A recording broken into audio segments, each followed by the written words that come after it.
اسپتال کے ویران کوریڈور میں سناٹا تھا۔ سفید دیواریں، نرسوں کے آہستہ آہستہ چلنے کی آواز، دور کہیں کسی مانیٹر کی بپ بپ اور ہلکی ہلکی دواؤں کی باز۔ ان سب کے درمیان ایک بینچ پر سمٹی ہوئی ایک لڑکی زاروں قطار رو رہی تھی، عشا۔ وہ 20 سال کی نازک سی لڑکی جس کے آنسو تھمنے کا نام نہیں لے رہے تھے۔ اس کے لرزتے ہاتھ بالوں میں الجھے ہوئے تھے، جیسے وہ خود کو قابو میں رکھنے کی کوشش کر رہی ہو، مگر ہر سانس کے ساتھ ضبط کی یہ دیوار ٹوٹتی جا رہی تھی۔ کمرے کے دروازے سے ایک ڈاکٹر باہر نکلا، سفید کوٹ میں ملبوس، چہرے پر سنجیدگی اور آنکھوں میں وہی ہمدردی جو ہمیشہ دکھ کی خبر سنانے والے چہروں پر ہوتی ہے۔ وہ چند لمحے کھڑا رہا، جیسے الفاظ چن رہا ہو، پھر دھیمے مگر قطعی لہجے میں بولا، بیٹا وہ اب نہیں رہے۔ یہ الفاظ عشا کے دل پر کسی ہتھوڑے کی طرح برسے۔ اس نے ساکھ نظروں سے ڈاکٹر کو دیکھا، جیسے کچھ سمجھنے کی کوشش کر رہی ہو، جیسے وہ چاہ رہی ہو کہ کوئی اس خبر کو جھٹلا دے، کہ کوئی کہہ دے کہ یہ سب ایک بھیانک خواب ہے، مگر ڈاکٹر کے چہرے کی سنجیدگی نے ہر امید کو خاک میں لا دیا۔ نہیں، اس کے لبوں سے ایک کمزور سرگوشی نکلی، پھر اچانک اس کا جسم جیسے جھنجھوڑ کر رہ گیا۔ وہ بینچ سے پھسل کر فرش پر بیٹھ گئی، اس کے ہاتھ کپ کپانے لگے، آنکھوں سے آنسو سیلاب کی طرح بہنے لگے۔ ابو، ابو، آپ مجھے اکیلا چھوڑ کر کیوں چلے گئے؟ وہ دہائی دیتی رہی، جیسے اس کی آواز اس کے باپ تک پہنچ جائے گی، جیسے وہ لوٹ آئیں گے۔ اسپتال کا عملہ دور کھڑا افسوس سے اسے دیکھ رہا تھا۔ ایک نرس آگے بڑھی، مگر ڈاکٹر نے ہاتھ اٹھا کر اسے روک دیا۔ وہ جانتا تھا کہ غم کو بہنے دو، بہہ کر ہلکا ہو جانے دو۔ یہ وہ درد تھا جسے لفظوں سے نہیں روکا جا سکتا تھا۔ عشا کے وجود میں جیسے جان ہی نہیں رہی تھی، اس کی سانسیں اکھڑ رہی تھی۔ وہ کبھی اپنے چہرے پر ہاتھ پھیرتی، کبھی اپنے سینے پر ہاتھ مارتی، کبھی زمین پر گرتی، کبھی خود کو سمیٹنے کی کوشش کرتی۔ میں کیا کروں گی ابو؟ اس کی چیخ گونجی، وہ سوال جس کا جواب کوئی نہیں دے سکتا تھا۔ دیوار کے ساتھ ٹیک لگائے وہ سسکیاں بھرتی رہی، اس کے ذہن میں ماضی کی تصویریں جھلملا رہی تھی۔ وہ دن جب اس کی ماں اسے چھوڑ کر چلی گئی تھی، جب اس کے باپ نے اسے سینے سے لگا کر کہا تھا، عشا میری بیٹی، میں ہوں نا، میں ہمیشہ تمہارے ساتھ ہوں گا۔ مگر آج وہ ساتھ نہیں تھا، آج وہ خاموش تھا، آج وہ ہمیشہ کے لیے دور جا چکا تھا۔ عشا کا پورا وجود جیسے بے جان ہو چکا تھا، اس کا دل ایک بے انتہا خلا میں ڈوب رہا تھا۔ مجھے بھی اپنے ساتھ لے جاؤ ابو۔ وہ بلک پڑی، دیوار سے سر ٹکائے، گھٹنوں میں منہ چھپائے وہ نڈھال ہوتی جا رہی تھی۔ وقت تھم سا گیا تھا، باہر دنیا اپنی رفتار سے چل رہی تھی، مگر اس لمحے اس اسپتال کے کوریڈور میں ایک بیٹی کی دنیا ختم ہو چکی تھی۔ لیکن وہ رب بہت مہربان ہے، وہ سب ختم کرنے کے بعد بھی دوبارہ شروع کرتا ہے۔ منظر تبدیل ہو چکا تھا، صحن میں صفیں بچھا دی گئی تھی، درمیان میں سفید چادر سے ڈھکا ہوا ایک جنازہ رکھا تھا، جس کے گرد رشتہ داروں کا ہجوم تھا، ہر آنکھ اشکبار، ہر چہرہ سوگوار۔ فضا میں عجیب سی خاموشی تھی، وہ خاموشی جو رونے کی آوازوں کے باوجود ہر ذی روح کو کاٹ رہی تھی۔ عشا زمین پر بیٹھی تھی، جنازے کے قریب، بال بکھرے ہوئے، آنکھیں سرخ اور چہرہ آنسوؤں سے بھیگا ہوا۔ اس کے سامنے اس کا باپ لیٹا تھا، بے حس و حرکت، خاموش، ہمیشہ کے لیے۔ وہ جو ہر تکلیف میں اس کا سائبان تھا، آج وہ خود بے بسی کی تصویر بنا چادر کے نیچے سویا ہوا تھا۔ ابو، عشا نے سسکی لی، لرزتے ہاتھوں سے کفن کو چھونے کی کوشش کی، مگر جیسے ہی اس کی انگلیاں سفید چادر سے ٹکرائیں، اس کی ہچکیاں بن گئی۔ ابو اٹھو نا، دیکھو سب آئے ہیں آپ سے ملنے، میں بھی تو ہوں نا آپ کی عشا، آپ کی گڑیا۔ کوئی کیا کہتا، کون اسے سمجھاتا کہ جو چلا جائے وہ واپس نہیں آتا؟ پھپھو نے آگے بڑھ کر اسے گلے سے لگانے کی کوشش کی، مگر عشا نے خود کو جھٹک کر آزاد کر لیا۔ نہیں، مجھے کسی کی تسلی نہیں چاہیے، بس میرے ابو کو لوٹا دو۔ چادر کے نیچے لیٹے وجود کو دیکھ کر اس نے آخری امید بھی کھو دی، کیونکہ ابو آپ نے وعدہ کیا تھا کہ مجھے کبھی اکیلا نہیں چھوڑیں گے۔ پھر کیوں چھوڑ دیا مجھے؟ وہ بین کرتی رہی، جیسے اس کی صدا قبر کے دروازے تک پہنچ جائے گی۔ بیٹا صبر کرو، چاچو نے لستی آواز میں کہا۔ مگر خود ان کی آنکھوں میں آنسو تھے، وہ بھائی کے بچھڑنے کا صدمہ کیسے سہ سکتے تھے؟ مگر وہ جانتے تھے کہ اب یہی رسم ہے، یہی دستور حیات ہے۔ صحن میں موجود عورتیں چپکے چپکے آنسو بہا رہی تھی، مرد ایک طرف خاموش کھڑے تھے، نظریں جھکائے، جیسے موت کے اس منظر کے سامنے بے بس ہوں۔ کچھ دور چند بچے کھڑے تھے، حیران، اس منظر کو سمجھنے سے قاصر۔ مولوی صاحب نے اعلان کیا، جنازے کی تیاری مکمل ہے، دعا کے بعد لے جایا جائے گا۔ یہ سننا تھا کہ عشا پر جیسے بجلی گری۔ نہیں، میرے ابو کو کہیں مت لے جاؤ، وہ یہیں رہیں گے میرے ساتھ۔ وہ آگے بڑھی، مگر چاچو نے اسے تھام لیا۔ بیٹا انہیں جانے دو، وہ اس دنیا کے دکھوں سے آزاد ہو چکے ہیں، اور میرے دکھ میں کیا کروں؟ میں کس کے سائے میں جاؤں، کس کے کندھے پر سر رکھوں؟ کون کہے گا کہ عشا میری بیٹی ہے؟ فضا میں ایک اذیت ناک سسکی گونجی، اور عشا پھر زمین پر بیٹھ گئی، بے جان سی ٹوٹے ہوئے وجود کے ساتھ۔ جنازہ اٹھا لیا گیا، کندھوں پر رکھ کر دروازے کی طرف بڑھا دیا گیا۔ ہر قدم کے ساتھ عشا کے آنسو تیز ہو رہے تھے، ہر سانس کے ساتھ اس کا درد گہرا ہو رہا تھا۔ دروازہ کھلا، جنازہ باہر نکلا اور ساتھ ہی عشا کے دل کا آخری سہارا بھی ہمیشہ کے لیے نظروں سے اوجھل ہو چکا تھا۔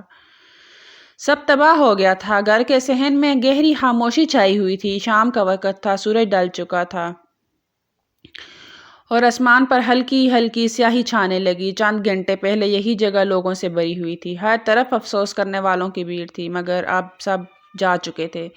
بس ایک خلا رہ گیا تھا، ایک بھیانک دردناک خلا۔ برآمدے میں ایک طرف عشا سمٹی ہوئی بیٹھی تھی، دوپٹہ سرک کر کندھوں پر گر چکا تھا، بال بکھرے ہوئے تھے، آنکھیں آنسو بہاتے بہاتے سرخ ہو چکی تھی۔ وہ خالی نظروں سے سامنے دیکھ رہی تھی، جیسے سب ختم ہو چکا ہو، جیسے اس کے اندر کچھ باقی نہ رہا ہو۔ قدموں کی آہٹ سن کر اس نے گردن اٹھائی۔ اس کے چاچو سلیمان صاحب دھیرے دھیرے اس کے قریب آ کر بیٹھ گئے۔ ان کی آنکھوں میں دکھ تھا، وہ ایک عرصے بعد اتنے خاموش لگ رہے تھے جیسے خود بھی اپنے جذبات کو قابو میں رکھنے کی کوشش کر رہے ہوں۔ بیٹا، ان کی آواز میں نرمی تھی۔ عشا نے پلکیں چپکائی مگر کچھ بولی نہیں۔ انہوں نے دھیرے سے اس کے سر پر ہاتھ رکھا۔ یہاں اکیلی کیسے رہو گی عشا؟ آؤ میرے ساتھ چلو میرے گھر۔ عشا نے چونک کر انہیں دیکھا، پھر جلدی سے سر جھٹک دیا۔ نہیں، میں نہیں جا سکتی۔ چاچی کو اچھا نہیں لگے گا۔ اس کی آواز میں تھر تھراہٹ تھی، جیسے وہ خود کو مضبوط ظاہر کرنا چاہ رہی ہو، مگر ہر الفاظ کے ساتھ اس کی کمزوری جھلک رہی تھی۔ سلیمان صاحب نے گہرا سانس لیا۔ بیٹا، یہ وقت ان باتوں کا نہیں ہے، تم یہاں اکیلی نہیں رہ سکتی۔ یہ گھر اب خالی ہو چکا ہے، یہاں صرف یادیں رہ گئی ہیں، اور یادوں کے سائے میں جینا آسان نہیں ہوتا۔ عشا نے نظریں جھکا لی، اس کے ہاتھ بے چینی سے دوپٹے کا کونا مروڑنے لگے۔ مگر میں ابو کی یادوں کو چھوڑ کر کیسے جا سکتی ہوں؟ وہ یہیں تھے، ان کی ہر چیز یہاں ہے، میں کیسے چھوڑ دوں سب کچھ؟ سلیمان صاحب نے نرمی سے اس کا ہاتھ تھاما۔ یادیں دل میں ہوتی ہیں، جگہوں میں نہیں، اور تمہارے ابو کبھی یہ نہیں چاہتے تھے کہ تم یہاں تنہا رہو، غم میں ڈوبی رہو۔ عشا نے بے بسی سے انہیں دیکھا، آنسو پھر سے پلکوں کی باڑ توڑ کر بہنے لگے۔ لیکن چاچو، میں کہاں جاؤں گی؟ کس کے پاس جاؤں گی؟ میرا تو کوئی نہیں رہا۔ سلیمان صاحب کا دل جیسے مٹھی میں آ گیا۔ انہوں نے مضبوط لہجے میں کہا، میں ہوں تمہارا، تم میرے لیے میری بیٹی کی طرح ہو۔ جب تک میں زندہ ہوں تو میں اکیلا نہیں رہنے دوں گا، تم میرے ساتھ چلو گی بس۔ عشا نے رو کر سر نفی میں ہلایا، مگر وہ جانتی تھی کہ اب اس کے پاس کوئی اور راستہ نہیں تھا۔ سلیمان صاحب نے اسے تھپکی دی۔ چلو بیٹا، رات ہونے والی ہے، میں نہیں چاہتا کہ تم مزید تنہا رہو، تمہارا سامان میں صبح بھجوا دوں گا، ابھی بس میرے ساتھ چلو۔ عشا نے لستے ہاتھوں سے دوپٹے کے آنچل کو مضبوطی سے پکڑا، آخری بار اس ویران گھر پر نظر دوڑائی اور بھاری قدموں سے اپنے چاچو کے ساتھ چل بڑی، ایک نئے سفر، ایک نئے گھر اور ایک نئی حقیقت کی طرف۔ وہ جانتی تھی کہ وہاں جا کر اسے دھتکار ملے گی، مگر کچھ دیر پہلے اس کے دماغ میں بھی یہی بات آئی تھی کہ وہ تنہا اس گھر میں کیسے رہے گی، کس طرح یہاں گزارا کرے گی۔ اس نے ہر رشتہ دار کا چہرہ دیکھا تھا، مگر ہر چہرے بیزاری نظر آئی تھی۔ وہ جانتی تھی کہ اب کوئی اس کی ذمہ داری نہیں لے گا، لیکن اگر کوئی شخص اس کی طرف قدم بڑھا رہا تھا تو اس پر بھی لازم تھا کہ وہ اپنے قدم اب پیچھے نہ لیتی۔ رات کا سناٹا گہرا ہو چکا تھا جب عشا اپنے چاچو کے پیچھے چلتی ہوئی ان کے گھر میں داخل ہوئی، سر پر چادر سختی سے لپٹی ہوئی، قدم بوجھل، چہرہ بے حد ستا ہوا، جیسے کسی بے یار و مددگار نے تھکن اور مایوسی کو اوڑھ رکھا ہو۔ دروازے کی چوکھٹ پار کرتے ہی اندر کی فضا بدل گئی۔ ڈرائنگ روم میں بیٹھی اس کی چاچی اور اس کی بیٹیاں عشا کو دیکھتے ہی چونکی۔ سب کے چہروں پر ایک عجیب سی ناگواری اور ناپسندیدگی کے آثار نمایاں ہوئے۔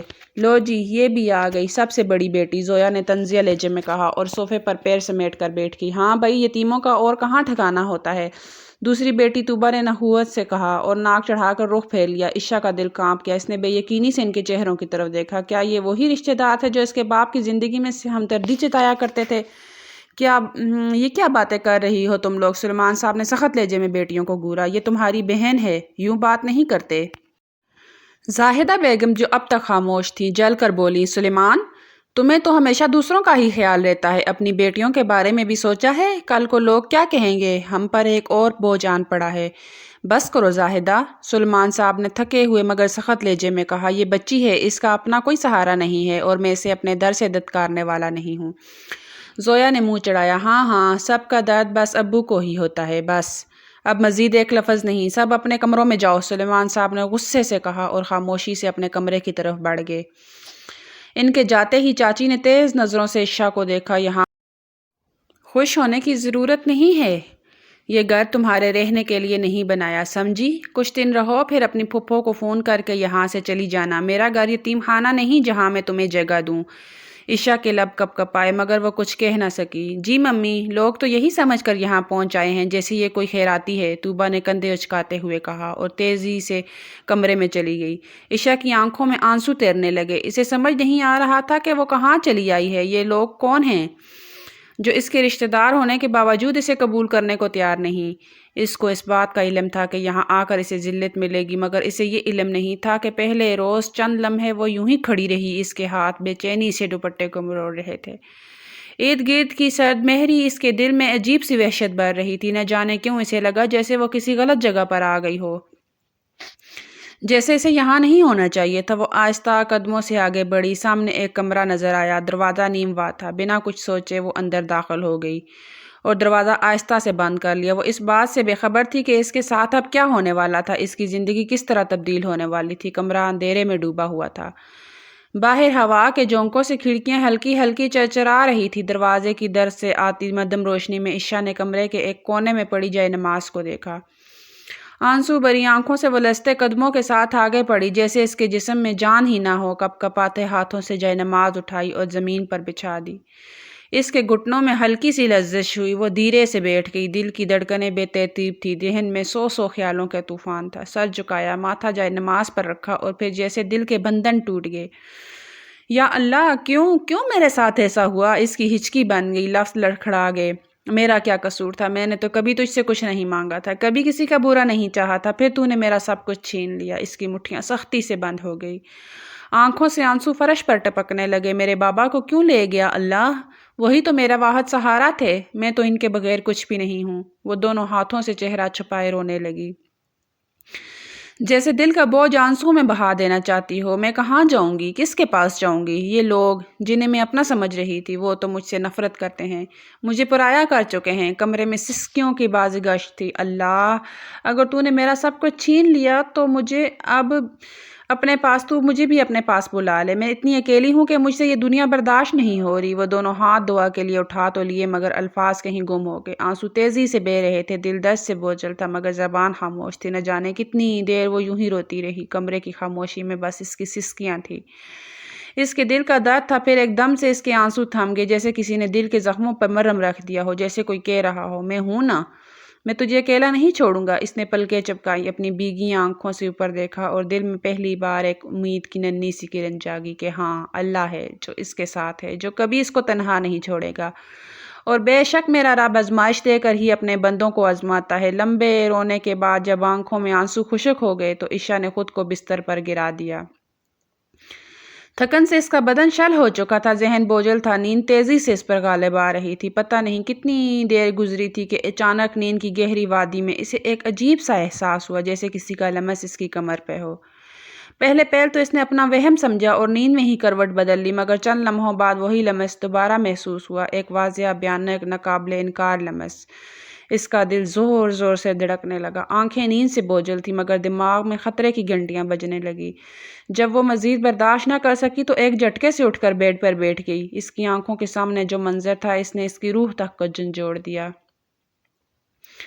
سامنے احتشام موجود تھا، اس کا چاچو کا بیٹا۔ اس کا دماغ سن ہو گیا، دل حلق میں آ گیا اور خوف سے اس کے لبوں سے ایک تیز چیخ نکلی۔ احتشام جو گہری نیند میں تھا اس سے اچانک چیخ سے ہڑبڑا کر اٹھ بیٹھا اور فوراً بوکھلا کر ارد گرد دیکھنے لگا۔ یہ کیا ہو رہا ہے؟ وہ نیند میں دھندلائی آنکھوں سے بولا۔ لاؤنج میں بیٹھے افراد چونک گئے۔ سلیمان صاحب، زاہدہ بیگم، عشا اور طوبہ سب حیرانی اور بوکھلاہٹ میں کمرے کی طرف بھاگے۔ یہ کیا ہو رہا ہے؟ سلیمان صاحب کی گرجتی آواز میں کمرے میں گونجی۔ اندر کا منظر دیکھ کر سب کے چہرے یکدم سخت ہو گئے۔ عشا بیڈ پر سہمی ہوئی بیٹھی تھی اور احتشام اس کے قریب پریشان کھڑا تھا۔ ہائے میری تقدیر! زاہدہ بیگم نے سینے پر ہاتھ مارا۔ یہ دن بھی دیکھنے تھے، ایک ہی رات میں! اللہ اللہ! زویا نے حیرت سے پہلے عشا اور پھر احتشام کی طرف دیکھا۔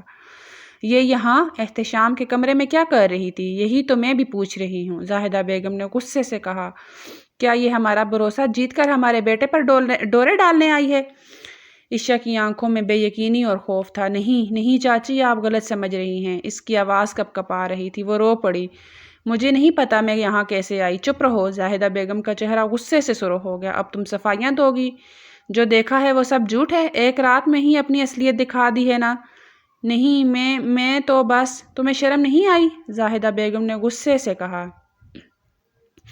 ہمارا گھر خیرات میں ملا تھا کیا جو یوں دندناتی پھر رہی ہو؟ عائشہ کی آنکھوں سے آنسو تیزی سے بہنے لگے۔ اس نے گڑ گڑا کر کہا، چاچی خدا کے لیے یقین کرے، میں کچھ غلط نہیں کر رہی تھی، میں تو بس چپ کر جاؤ۔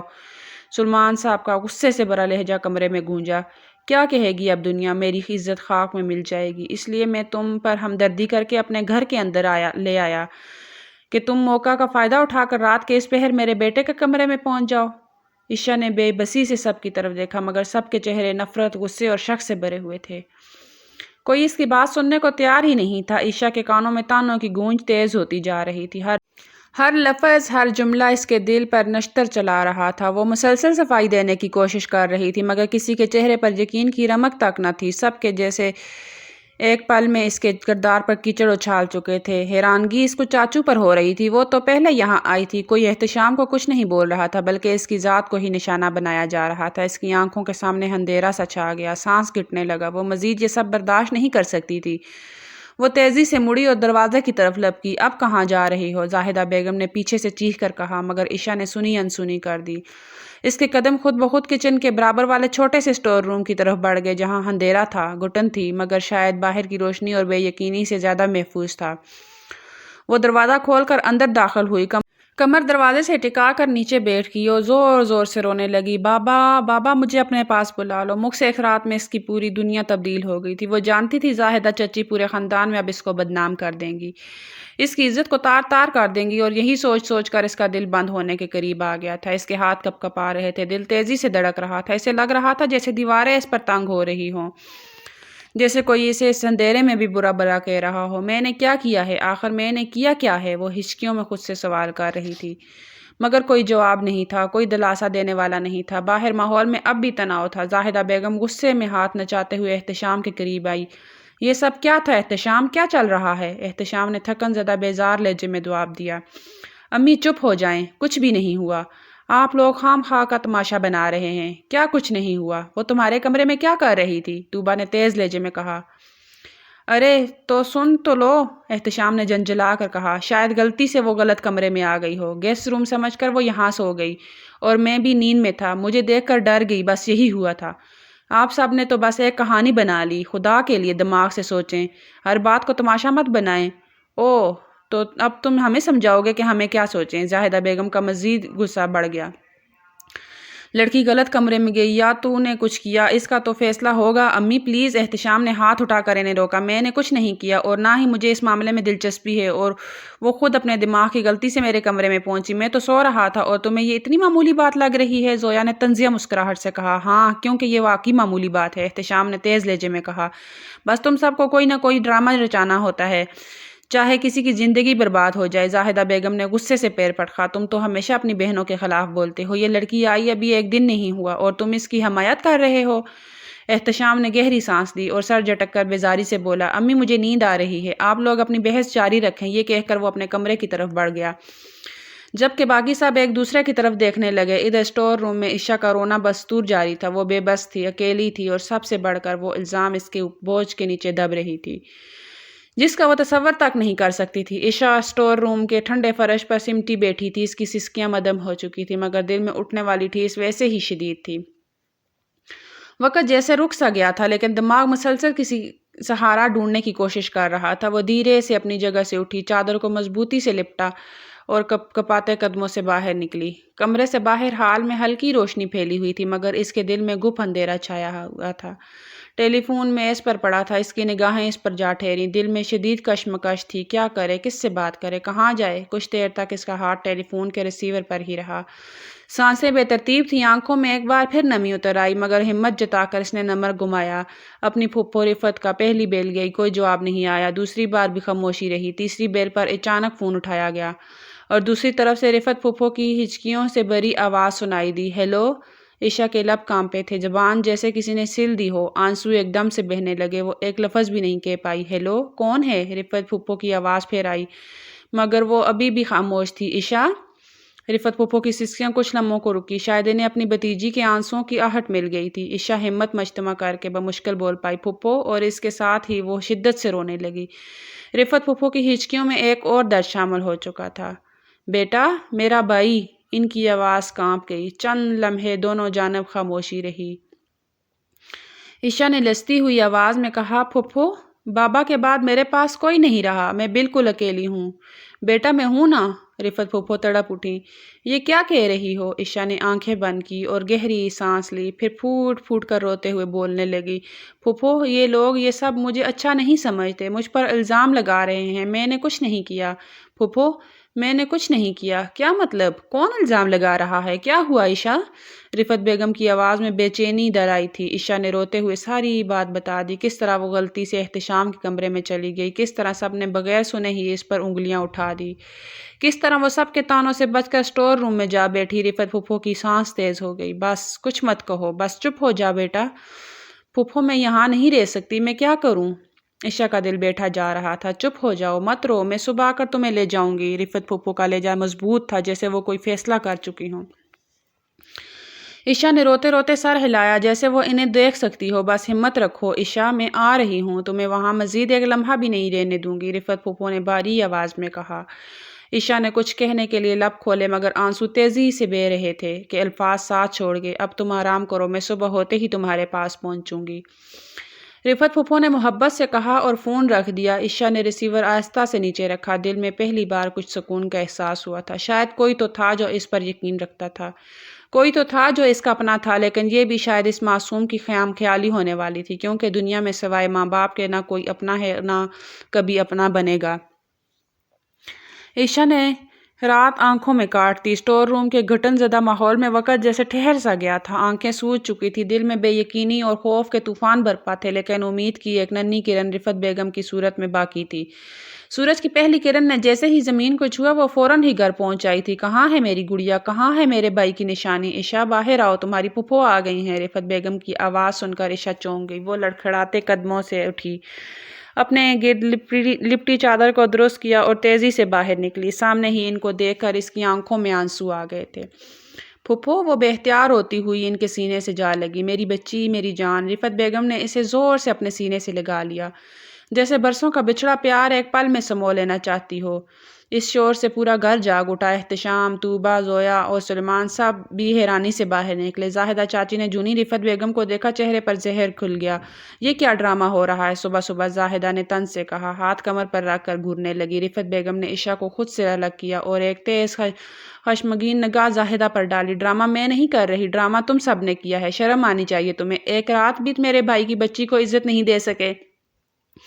زویا نخوت سے ہنسی۔ ارے پھوپھو، آپ کو تو بس موقع چاہیے تھا ہمیں ذلیل کرنے کا۔ ذلیل؟ رفت بیگم کا لہجہ زہر خن تھا۔ ذلت تم لوگوں نے خود اپنے اعمال سے کمائی ہے۔ تم لوگوں کو ذرا بھی غیرت نہیں آئی کہ ایک یتیم بچی پر جھوٹا الزام لگاتے۔ احتشام نے بیزاری سے کندھے اچکائے۔ امی کو کچھ غلط فہمی ہو گئی تھی، آپ بات کا بتنگڑ بنا رہی ہیں۔ رفت بیگم نے آنکھیں تنگ کر کے اسے دیکھا۔ غلط فہمی؟ تمہاری ماں نے جو طوفان کھڑا کیا تھا، اسے غلط فہمی کہتے ہیں؟ یہ لڑکی خود ہمارے بیٹے کے کمرے میں گئی تھی۔ زاہدہ نے زہر میں بجھے الفاظ اگلے۔ اب نیک بننے کا ناٹک مت کرو، بکواس بند کرو۔ رفت بیگم کی گرجتی ہوئی آواز پر پورا گھر دہل گیا۔ ایک لفظ اور کہا تو میں سب کے سامنے سچ بتا دوں گی کہ کس کا بیٹا کیا کر رہا تھا۔ سلیمان نے ضبط سے لب بھینچ لیے۔ زاہدہ غصے سے بھری مگر چپ ہو گئی۔ رفت بیگم نے محبت سے عشا کی طرف دیکھا، جو خاموشی سے یہ سب سن رہی تھی۔ آنکھوں میں بے بسی تھی، چہرے پر خوف کی پرچھائیاں۔ چلو بیٹا، تم اس گھر میں ایک پل بھی مزید نہیں رکو گی۔ رفت بیگم نے اس کا ہاتھ تھاما۔ عشا نے ایک نظر ان سب کے نفرت بھرے چہروں پر ڈالی، پھر رفت بیگم کے ساتھ قدم بڑھا دیے۔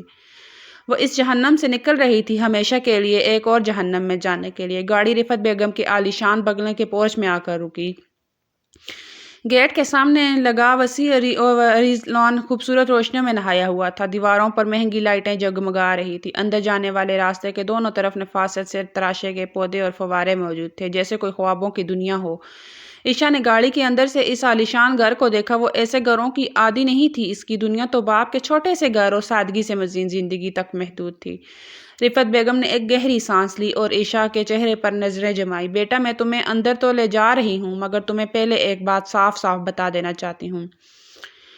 عشا نے الجھی نظروں سے پھپھو کو دیکھا۔ جی پھپھو، رفت بیگم نے نرمی سے اس کا ہاتھ تھاما۔ تم جانتی ہو تمہارے پھپھا کو میرے میکے کے لوگ پسند نہیں۔ وہ کبھی تمہیں دل سے قبول نہیں کریں گے، سکون سے نہیں رہنے دیں گے۔ میں تم سے کچھ نہیں چھپاؤں گی۔ میں نہیں چاہتی کہ تم میرے گھر میں آ کر مزید اذیت اٹھاؤ۔ عشا خاموش رہی، جیسے سمجھنے کی کوشش کر رہی ہو کہ رفت بیگم کہنا کیا چاہ رہی ہیں۔ لیکن ایک راستہ ہے، اگر تم اس گھر میں سکون سے رہنا چاہتی ہو تو تم میرے بیٹے سے نکاح کرنا ہوگا۔ عشا پر جیسے بجلی گر پڑی، وہ سن ہو کر رفت بیگم کو تکنے لگی، سانس لینا بھول گئی۔ ارتضیٰ شاہ سے نکاح، اس کے لبوں سے بمشکل سرگوشی نکلی۔ رفت بیگم نے نرمی سے سر ہلایا۔ ہاں بیٹا۔ عشا کا ذہن اچانک پیچھے چلا گیا۔ یادوں کے گرداب میں وہ ایک ایسی رات میں جا پہنچی جہاں زندگی کا ایک خوفناک لمحہ قید تھا۔ چمکتے فانوسوں کے نیچے پارٹی اپنے عروج پر تھی۔ موسیقی کی بلند آواز پورے ہال میں گونج رہی تھی۔ رنگین روشنیوں میں نہائے چہرے قہقہے لگاتے لوگ، شراب کے جام ٹکراتے گلاس۔ عشا سادگی سے ایک کونے میں کھڑی تھی، رفت بیگم کی خاص دعوت پر وہاں آئی تھی، مگر یہ ماحول اس کے لیے اجنبی تھا۔ تبھی ایک شخص اس کے قریب آیا، نشے میں دھت، مغرور، ایک مخصوص بدتمیز مسکراہٹ لیے۔ وہ کوئی اور نہیں، ارتضیٰ شاہ تھا۔ یہاں اکیلی کیوں کھڑی ہو؟ اس نے قریب آ کر کہا۔ آواز میں شراب کی بو گلی ہوئی تھی۔ عشا نے بے چینی سے پہلو بدلا۔ میں پاپا کا انتظار کر رہی ہوں۔ تو میں ہوں نا تمہیں ڈراپ کرنے کے لیے، ارتضیٰ نے کہکا لگایا اور اس کے قریب ہو گیا۔ عشا پیچھے ہٹنے لگی، لیکن ارتضیٰ نے اس کی کلائی تھام لی۔ ایسی نیک پروین لڑکیاں یہاں کیا کر رہی ہیں؟ اس کی انگلیاں سخت تھی۔ گرفت مضبوط، چھوڑیں مجھے۔ عشا نے بمشکل خود کو آزاد کروایا اور وہاں سے بھاگ نکلی۔ اس منظر نے عشا کے پورے وجود کو لرزا دیا۔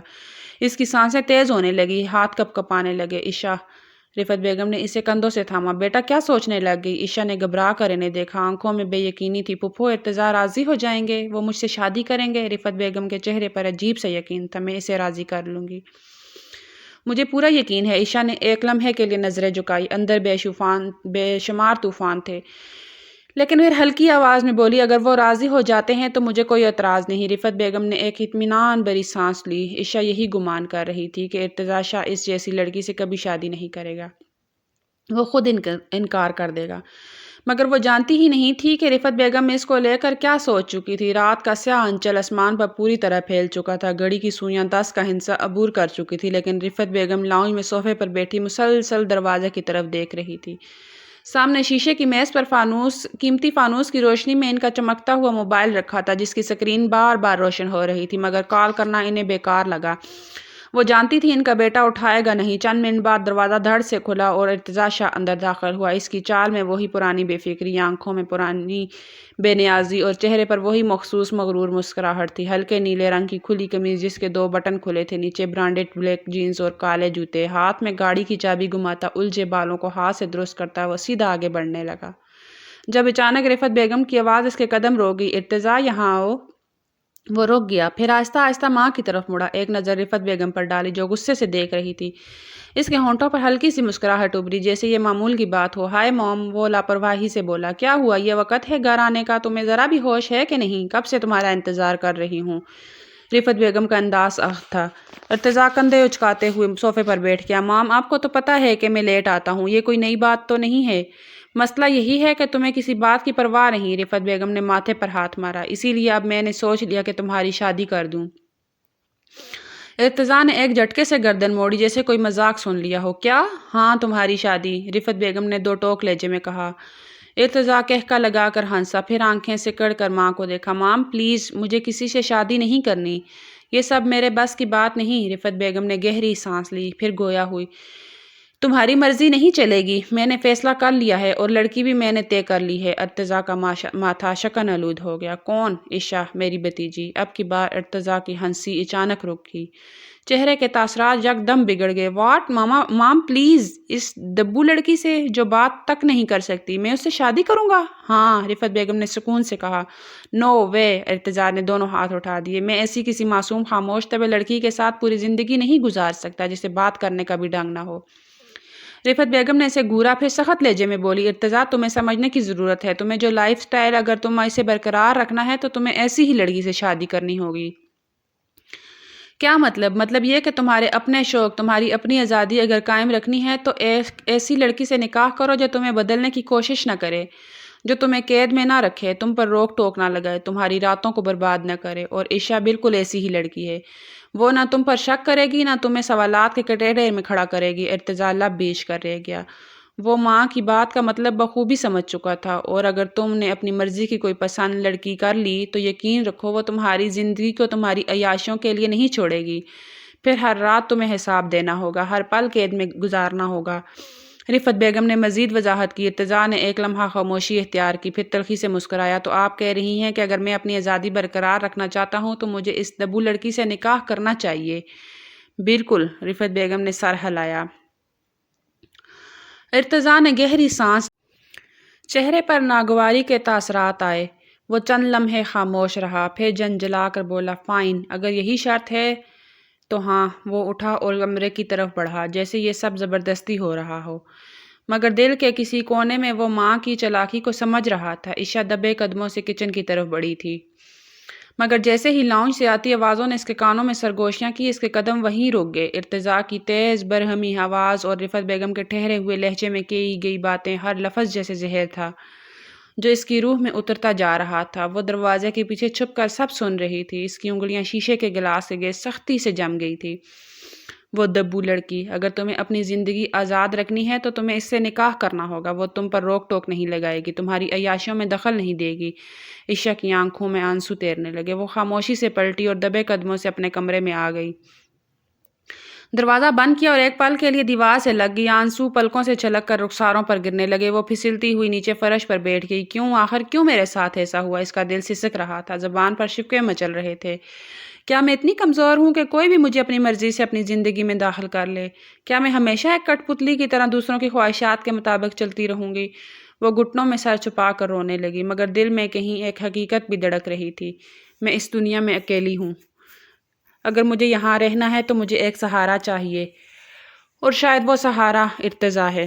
آنکھوں میں بہتے آنسوؤں کے ساتھ اس نے دعا کے لیے ہاتھ اٹھا دیے۔ اے میرے خدا، مجھے صبر دے، مجھے ہمت دے۔ میں نہیں جانتی کہ میری زندگی کیسی ہوگی، لیکن تو اسے آسان کر دے۔ اگر میرا مقدر ارتضیٰ ہے تو میرے لیے اسے قبول کرنا آسان بنا دے۔ صبح کی سنہری کرنیں کھڑکی کے شیشوں سے چھن کر کمرے میں آ رہی تھی۔ عشا ابھی تک نیند میں تھی جب نرمی سے کسی نے اس کے بالوں پر ہاتھ پھیرا۔ وہ مدھم سی سسکی کے ساتھ آنکھیں کھولنے لگی۔ اٹھ جاؤ میری بچی۔ رفعت بیگم کی آواز میں ماں جیسی نرمی تھی۔ عشا نے نیند بھری آنکھوں سے انہیں دیکھا، پھر دھیرے سے سیدھی ہوئی۔ کیسی ہو؟ رفعت بیگم نے اس کے سر پر ہاتھ رکھا۔ جی ٹھیک ہوں، وہ مدھم سی بولی۔ چلو میں تمہیں ایک بہت اچھی خبر سنانے آئی ہوں۔ رفعت بیگم کے ہونٹوں پر خوشی کی چھلک تھی۔ عشا نے الجھ کر انہیں دیکھا۔ آج شام میں تمہارا اور ارتضیٰ کا نکاح ہو رہا ہے۔ عشا کے ہاتھ ایک لمحے کے لیے کپ کپ آ گئے، مگر چہرے کے تاثرات پر زیادہ تبدیلی نہیں آئی۔ وہ کچھ لمحے خاموش رہی، پھر نظریں جھکا دی۔ تم اب میری بیٹی ہو عشا، رفعت بیگم نے مسکراتے ہوئے اس کا چہرہ ہاتھوں میں لے کر کہا۔ میں تمہیں اب کہیں جانے نہیں دوں گی، تم میری ذمہ داری ہو، اور میں نے فیصلہ کر لیا ہے کہ تمہیں اپنے پاس ہی رکھوں گی۔ عشا نے دھیرے سے سر جھکا کر مسکرانے کی کوشش کی، اور مدھم سی آواز میں بس ایک جواب دیا، جی پھوپھو، وقت نہ ٹھہرا ہے اور نہ کبھی ٹھہرے گا۔ رفعت بیگم نے مخصوص ایک دن میں ہی تمام تیاریاں مکمل کر لی تھی۔ انہوں نے تو اس دن ہی فیصلہ کر لیا تھا جب ان کے بھائی کا جنازہ اٹھا تھا۔ وہ سوچے تھی کہ عشا کو وہ اپنی ہی بہو بنائیں گی۔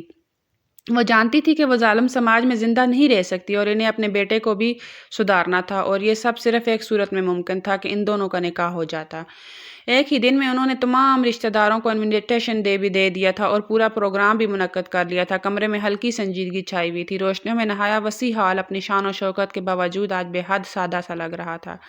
کوئی ہنگامہ نہیں، کوئی خوشی کا شور نہیں، بس چند رشتہ دار، ایک نکاح خواں، دو خاموش بیٹھے چہرے۔ عشا لال رنگ کے عروسی جوڑے میں سمٹی بیٹھی تھی، آنکھیں جھکی ہوئی، ہاتھ کپ کپا رہے تھے، دل جیسے کسی انجانے خوف میں جکڑا ہوا تھا۔ اس کے بالکل برابر میں ارتضیٰ بیٹھا تھا، سفید شلوار قمیض میں، ماتھے پر سلوٹے، چہرہ غصے اور بیزاری سے سخت بنا ہوا۔ وہ اس نکاح سے خوش نہیں تھا، اور اس کے بدن بولی صاف ظاہر کر رہی تھی کہ وہ بس یہاں بیٹھنے کے لیے بیٹھا ہے۔ رفعت بیگم نے ایک نظر اپنے بیٹے پر ڈالی، ایک نظر اپنی بھتیجی پر، اور گہرا سانس لے کر نکاح خواں کی طرف دیکھا۔ مولوی صاحب نے کاغذات کھول کر بآواز بلند نکاح کے الفاظ ادا کرنے لگے۔ بیٹی عشا بنت سرفراز، کیا آپ کو ارتضیٰ شاہ بن زبیر شاہ سے نکاح قبول ہے؟ کمرے میں سناٹا چھا گیا۔ عشا کی پلکیں لرزنے لگی، اس کا حلق خشک ہو گیا، سانسوں میں گھٹن سی محسوس ہوئی۔ رفعت بیگم نے پاس آ کر اس کی پشت پر ہاتھ رکھا، جیسے ہمت دینے کی کوشش کر رہی ہوں۔ عشا نے آنکھیں موند لی، اندر کہیں امید اور بے بسی کی جنگ جا رہی تھی۔ یہ نکاح میری مجبوری ہے، لیکن شاید یہی میرا سہارا بھی بن جائے۔ اس نے دھیرے سے ہونٹ کھولے، آواز کپکپائی مگر نکلی ضرور، قبول ہے۔ مولوی صاحب نے پھر سے پوچھا، بیٹی عشا بنت سرفراز، کیا آپ کو ارتضیٰ شاہ بن زبیر شاہ سے نکاح قبول ہے؟ عشا نے اس بار تھوڑا ہمت جمع کی، آنکھیں بھیگ چکی تھی مگر آواز مضبوط تھی۔ قبول ہے، تیسری بار پھر پوچھا گیا، اور اس بار عشا نے اپنی قسمت کا فیصلہ پورے دل سے قبول کیا۔ قبول ہے۔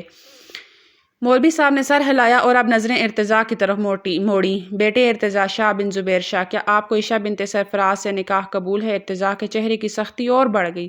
وہ سر جھکائے بیٹھا تھا، انگلیاں مٹھی میں دبائی ہوئی تھی۔ رفعت بیگم نے ہلکی سی کھنکار کی۔ وہ جانتی تھی کہ اگر کچھ بولا تو بدتمیزی کر بیٹھے گا، اس لیے خاموشی سے بس ایک سخت نظر بیٹے پر ڈالی۔ مولوی صاحب نے دوبارہ پوچھا، بیٹے ارتضیٰ شاہ، کیا آپ کو عشا بنت سرفراز سے نکاح قبول ہے؟ ارتضیٰ نے ایک جھٹکے سے سر اٹھایا، غصے میں ایک لمبی سانس لی، پھر دانت پیستے ہوئے بیزاری سے بولا، قبول ہے۔ کمرے میں موجود لوگوں نے ایک دوسرے کو دیکھا۔ رفعت بیگم نے مسکرا کر ایک پرسکون سانس لی۔ مولوی صاحب نے دوسری اور تیسری بار بھی وہی الفاظ دہرائے، اور ہر بار ارتضیٰ کے لہجے میں وہی بیزاری تھی، مگر لفظ وہی رہے، قبول ہے۔ دستخط ہونے لگے، گواہان نے بھی قلم اٹھایا، اور یوں عشا کا نصیب، اس کی تقدیر ہمیشہ کے لیے ایک انجان راستے پر مڑ گئی تھی، اس بات سے بے خبر کہ اب اس کی زندگی کس راستے پر مڑنے والی تھی۔ کمرے میں مدھم روشنی پھیلی ہوئی تھی، بیڈ کی سیج روایتی انداز میں آراستہ تھی۔ وہ گھونگھٹ میں بیٹھی تھی، دل خوف سے دھڑک رہا تھا۔ چند لمحہ گزرا تھا اور پھر قدموں کی آہٹ سنائی دی۔ وہ جان گئی کہ وہ اندر آ چکا ہے۔ ارتضیٰ دروازے کے قریب چند لمحے کھڑا رہا، ایک نظر اس سجی ہوئی سیج پر ڈالی، پھر اس پر نگاہوں میں حقارت اور چہرے پر سختی واضح تھی۔ وہ چند قدم آگے بڑھا اور دو ٹوک لہجے میں بولا، سن لو، مجھے اس نکاح سے کوئی خوشی نہیں ہے، اور نہ ہی میں نے اپنی مرضی سے یہ سب کیا ہے، اس لیے بہتر ہوگا کہ تم اپنی حدود میں رہو اور مجھے میرے حال پر رہنے دو۔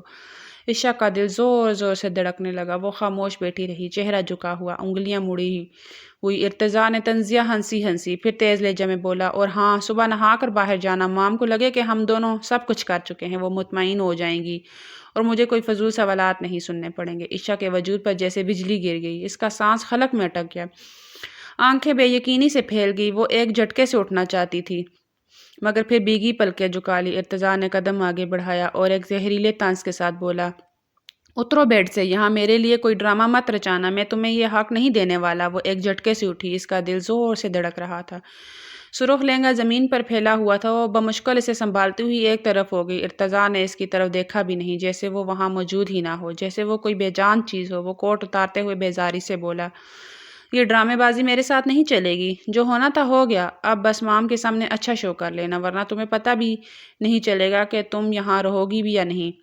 عشا کا پورا جسم جیسے پتھر ہو گیا، اس کی آنکھوں میں آنسو تھے، مگر وہ انہیں بہنے نہیں دینا چاہتی تھی۔ وہ گھونگھٹ میں ہی خاموشی سے کھڑی رہی، اپنی بے بسی اور تقدیر کے اس کھیل کو سہنے کی کوشش کر رہی تھی۔ ارتضیٰ نے ایک نظر اس کی طرف ڈالی، ہنکارا بھرا، اور بستر پر دراز ہو گیا۔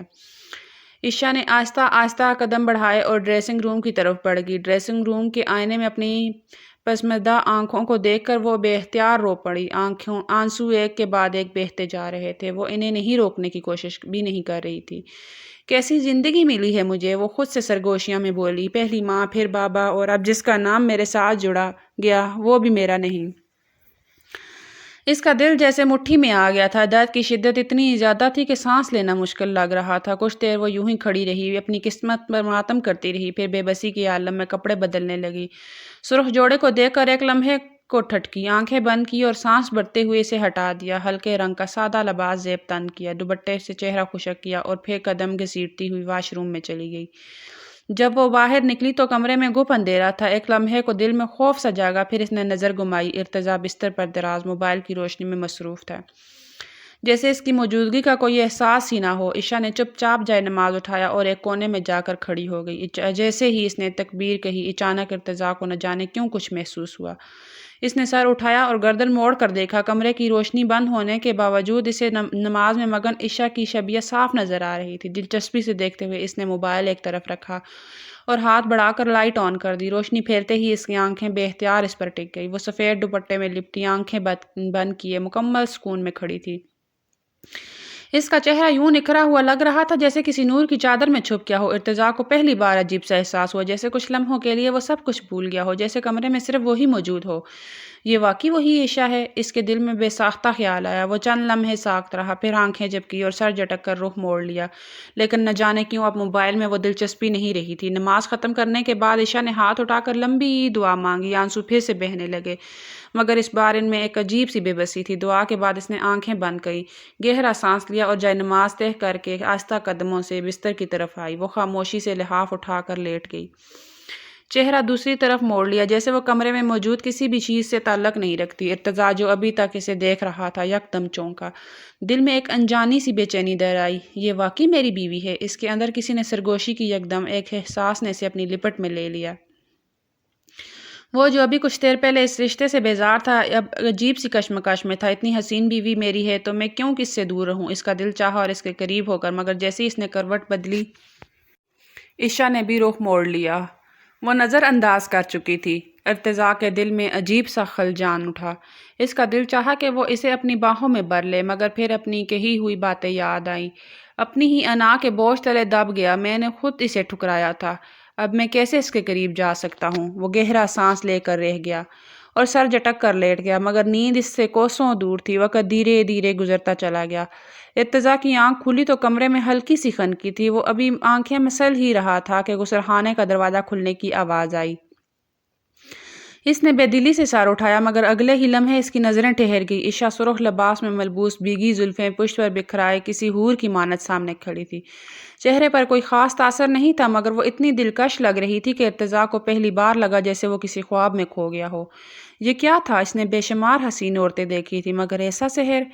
دل چاہا کہ وہ اسے اپنے قریب کر لے، مگر وہ اپنی جگہ جمی رہی۔ اس کی نظریں چند لمحوں کے لیے ارتضیٰ کی سمت اٹھی، پھر فوراً ہی جھک گئی اور وہ بغیر کچھ کہے دروازے کی طرف بڑھ گئی۔ ارتضیٰ کا دماغ جیسے بھگ سے اڑ گیا۔ یہ لڑکی اسے مسلسل نظر انداز کر رہی تھی، پہلے رات اور اب صبح۔ اسے غصہ تو رات سے تھا، مگر ابھی تو جیسے ضبط کی تمام حدیں پار ہو گئی۔ لڑکی خود کو سمجھتی کیا ہے؟ وہ تیزی سے بستر سے اٹھا، مگر عشا تب تک کمرے سے جا چکی تھی۔ ارتضیٰ نے غصے سے مٹھی بھینچ لی۔ کسی نے آج تک مجھے نظر انداز نہیں کیا، مگر یہ لڑکی، اب اسے روکنا ہی ہوگا۔ وہ خود کلامی کرتے ہوئے بولا تھا، مگر پھر سر جھٹک چکا تھا، کیونکہ اپنی انا کے بت کے آگے وہ جھکنا نہیں چاہتا تھا۔ رات 1 بجے کلب کی رنگین روشنیوں میں ارتضیٰ شاہ ایک الگ ہی طوفان میں گرا بیٹھا تھا۔ اس کے سامنے شراب کا گلاس تھا، مگر وہ زیادہ پینے کے باوجود اپنے دماغ میں بھڑکتی آگ کو بجھا نہیں پا رہا تھا۔ وہ اسے مسلسل نظر انداز کر رہی تھی۔ یہ خیال ہی اس کے لیے ناقابل برداشت تھا۔ اس کی زندگی میں بے شمار عورتیں آئیں، سب اس کی توجہ کی بھوکی تھی، اور یہاں ایک لڑکی، وہ جو اب اس کی بیوی تھی، سے جیسے کوئی فرق ہی نہیں پڑ رہا تھا۔ وہ غصے میں گلاس میز پر پٹکتے ہوئے اٹھا۔ تیز قدموں سے چلتے ہوئے اس نے قریب بیٹھے چند لڑکوں کو دیکھا جو اس پر نظریں جما کر ہنس رہے تھے۔ یہ کیا بکواس ہے؟ اس کی بھویں تن گئیں۔ ارے بھائی، وہ جو تمہارے ساتھ والی تھی شاید تم میں کوئی دلچسپی نہیں رکھتی، ایک نے طنزیہ انداز میں کہا، اور سب کہہ کے مارنے لگے۔ ابھی وہ ایک لڑکی کو دیکھ رہا تھا جو اس کے برابر سے اٹھ کر کسی دوسرے کے پاس چلی گئی تھی۔ یہ الفاظ گویا بارود پر چنگاری کا کام کر گئے۔ ارتضیٰ کا خون کھول اٹھا۔ لمحے بھر میں اس کا گونسا سیدھا اس لڑکے کے جبڑے پر پڑا اور پھر ایک ہنگامہ برپا ہو گیا۔ کلب میں ہر طرف چیخو پکار مچ گئی۔ وہ لڑکے بھی اب پیچھے ہٹنے والے نہیں تھے۔ مکوں اور گونسوں کی بوچھاڑ ہو رہی تھی۔ کسی نے کرسٹل کا گلاس اٹھا کر ارتضیٰ کی طرف پھینکا جو اس کے ماتھے پر لگا اور خون بہنے لگا، مگر اسے پرواہ نہیں تھی۔ وہ بس لڑ رہا تھا، شاید خود سے، اپنی ضد سے، اپنے دل میں اٹھتے ہوئے اس نئے احساس سے جو اسے عشا کے لیے بے چین کر رہا تھا۔ یہ پھر کچھ اور تھا۔ لڑائی کافی بڑھ گئی، اسی لیے ارتضیٰ کا ڈرائیور اسے زبردستی ہی صحیح لیکن اسپتال کی طرف لے کر بڑھ چکا تھا۔ اسپتال کے بیڈ پر نیم دراز ارتضیٰ کی پیشانی پر معمولی زخم کا نشان تھا، مگر اس کے چہرے پر ایک عجیب سا سکون تھا، جیسے اس نے کوئی بڑی بازی جیت لی ہو۔ ڈاکٹر نے ایک نظر اس کی رپورٹ دیکھی اور سر ہلا کر کہا، آپ خوش نصیب ہیں، زیادہ چوٹ نہیں آئی، بس تھوڑا آرام کریں۔ مگر ارتضیٰ نے ڈاکٹر کی بات کو نظر انداز کرتے ہوئے اپنے ڈرائیور کو دیکھا جو احتراماً سر جھکائے کھڑا تھا۔ وہی کہنا جو میں نے کہا ہے۔ ارتضیٰ کی آواز میں واضح دھمکی تھی۔ ڈرائیور نے ہچکچاتے ہوئے موبائل نکالا اور فوراً کال ملائی۔ چند لمحوں بعد رفعت بیگم کی گھبرائی ہوئی آواز سنائی دی، ہاں بولو، کیا ہوا؟ بیگم صاحبہ، آپ سب کو بہت بڑی چوٹ لگی ہے، بہت زیادہ خون بہہ رہا ہے، میں انہیں اسپتال لے آیا ہوں۔ دوسری طرف سکون کے سانس کی بجائے گھبراہٹ اور خوف کا ایک طوفان اٹھ کھڑا ہوا۔ کیا؟ میں ابھی آ رہی ہوں۔ فون بند ہوتے ہی ارتضیٰ کے چہرے پر ہلکی سی فاتحانہ مسکراہٹ ابھری۔ وہ جانتا تھا کہ اب اس کی ماں اسپتال میں آئے گی، اور اس کے ساتھ وہ بھی ہوگی جس کی ایک کرم نوازی کے لیے وہ ترس گیا تھا۔ وہ بے چینی سے دروازے کی طرف دیکھنے لگا۔ کچھ دیر بعد رفعت بیگم تیزی سے اندر داخل ہوئی۔ ان کی آنکھوں میں بے چینی تھی۔ میرے بچے، کیا ہوا تمہیں؟ بہت چوٹ لگی ہے کیا؟ وہ فوراً اس کے قریب آ کر بیٹھ گئی، مگر ارتضیٰ کی نظریں دروازے پر ہی ٹکی تھی۔ وہ جس کا انتظار کر رہا تھا وہی نہیں آئی تھی۔ یہ کیسی لڑکی ہے ماں؟ وہ زخموں سے زیادہ دل پر پڑی چوٹ کو محسوس کر رہا تھا۔ شوہر زخمی ہو کر اسپتال میں ہے اور اسے کوئی پرواہ ہی نہیں۔ تم نے میرے لیے یہی لڑکی پسند کی تھی؟ رفعت بیگم نے ایک پل کے لیے کچھ کہنا چاہا مگر چپ ہو گئی۔ ارتضیٰ نے تلخی سے سر جھٹکا۔ وہ ایک بار پھر پاگل ہونے کے در پر تھا، مگر اس بار وجہ کچھ اور تھی، شاید ایک محبت کا چھوٹا سا جذبہ، یہ کچھ اور۔ 15 دن بعد کمرے میں ہلکی روشنی پھیلی ہوئی تھی۔ عشاء آئینے کے سامنے کھڑی اپنے بال سنوار رہی تھی۔ ارتضیٰ بیڈ پر نیم دراز کوہنی کے بل ہاتھ رکھے اسے دیکھ رہا تھا۔ وہ روز کی طرح آج بھی بے خبر تھی کہ کوئی اسے یوں تکتا ہے، یوں چاہتا ہے، مگر زبان پر لانے کی ہمت نہیں رکھتا۔ وہ اس کا ہر انداز کا اسیر ہو چکا تھا۔ وہ جو کبھی قلبوں کی رنگینیوں میں کھویا رہتا تھا، اب اس کے وجود کے گرد سمٹ آیا تھا۔ شراب چھوڑ دی، آوارگی چھوڑ دی، مگر وہ لڑکی جو روز اس کے پہلو میں سوتی تھی اب بھی اس سے دور تھی۔ میں نے ہی اسے دتکارا تھا، میں ہی اپنی انا کے ہاتھوں مجبور تھا، مگر اب وہ سوچ میں گم تھا، جب کہ عشاء نے ایک نظر بھی اس پر نہ ڈالا۔ ارتضیٰ نے بے بسی سے سر جھٹکا۔ ٹھیک ہے، جتنی نظر انداز کر سکتی ہو کر لو، مگر زیادہ دیر نہیں، خود آؤ گی تم ارتضیٰ شاہ کے پاس۔